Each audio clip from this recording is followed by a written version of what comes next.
So let's continue with the class here. So we have our if condition, and we're just checking now, doing some console.writeLines to see what our attributes are.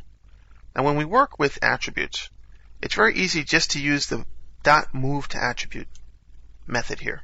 Pass the ID of the attribute, and then do whatever you want with it. Put a value into another variable, check all the attributes that you want, find the attribute count using the .attributeCount.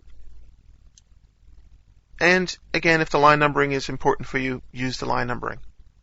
The line numbering again could be for debugging purposes.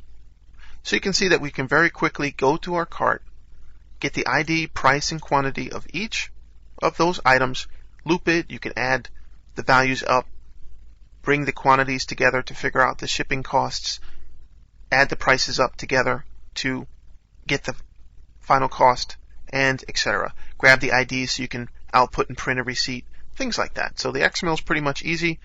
You could just come through, and again, like I said, you can see each ID here separately listed, and then each of the prices, the quantity, and you could further take the value here as well if you wanted to. Now, this is just a very simple way to do things, but like I said, the cart itself, if you're doing something with a cart, whether it's an application or internet processing, you can see that very quickly if the XML is formatted correctly, if the XML is simple, not overly complex, and if you use attributes, you can very quickly and very easily grab the values that you need. So let's just run this really quickly. First, we're going to build it. We just build our workspace, or you can build a project. Either way. Now, if you're running this from the command line, just run it as the command line, just with the .cs file. Really easy. Give your target the XML reading.exe name, or whatever name you want to give it for the target.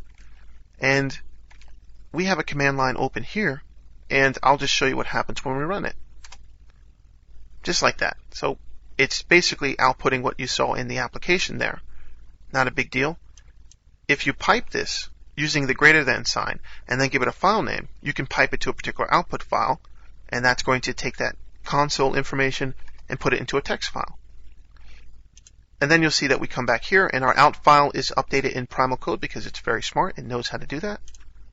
We'll hit yes to just to update it, and then this is our output. So it's very easy just to see what the output is.